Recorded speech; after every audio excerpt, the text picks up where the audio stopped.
అందరూ అడుగుతున్నారు, మీకు ఏమైనా టీం ఉందా, మీకు ఏమైనా కంపెనీలు ఉన్నాయా? లేదంటే నేను ఒక్కనే, నేను ఎవరిని నమ్మను. చూస్తున్నారు కదా, ఒక ఫోను, 2 ఫోను, 3 ఫోను, 4 ఫోను, 5 ఫోన్లు, ఇంకా బ్యాగ్ నిండా కెమెరాలు ఉన్నాయి. తీసిన డేటా అంతా 2000 GB మెమరీ కార్డు ఇలాంటి ఒక 4 ఉన్నాయన్నమాట. నేను ఎవరిని నమ్మనండి. ఎందుకంటే ఫస్ట్ ఆఫ్ ఆల్ నాకు వచ్చు ఏమైనా పని రాకపోతే నేను నేర్చుకుంటాను యూట్యూబ్లో చూసి, మీకు మంచి క్వాలిటీ ఇవ్వడానికి ట్రై చేస్తాను. రెండో విషయం ఏంటంటే నాకు 2 యూట్యూబ్ ఛానల్ ఉన్నాయి, 2 ఇన్స్టాగ్రామ్ ఛానల్ ఉన్నాయి, ఒక ఫేస్బుక్ ఛానల్ ఉన్నాయి. ఈ 5 ఛానల్ని నేనే మెయింటైన్ చేస్తాను.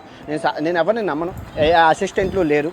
ఎందుకంటే ఇప్పుడు ఈ జీవితం మా తల్లిదండ్రులు ఇచ్చారు, భగవంతుడు కూడా ఇవ్వని అవకాశం ఈ సబ్స్క్రైబర్లు నాకు ఇచ్చారు. సో అలాంటి సబ్స్క్రైబర్లు నేను ఎందుకు మోసం చేయడానికి ఇన్స్టాగ్రామ్లోని నేనే వాయిస్ మెసేజ్ పెడతాను, లైక్లకి కమెంట్లు అన్నీ నేనే చేస్తాను. 2000 ఇస్తే ఎవరైనా చేస్తారు, కానీ అది మోసం చేయడం అవుతుంది సబ్స్క్రైబర్స్ని. ఆ మోసం నేను చేయకూడదు. ఎందుకంటే ఉన్నది ఒక జీవితం, ఆ ఒక్క జీవితంలోని ఇంత విలువైన అవకాశం ఇచ్చిన సబ్స్క్రైబర్ని మోసం చేయడం నాకు ఇష్టం ఉండదు. ఎటువంటి ప్రమోషన్లు చేయకుండా వాళ్ళని బాగా చూసుకుంటారు.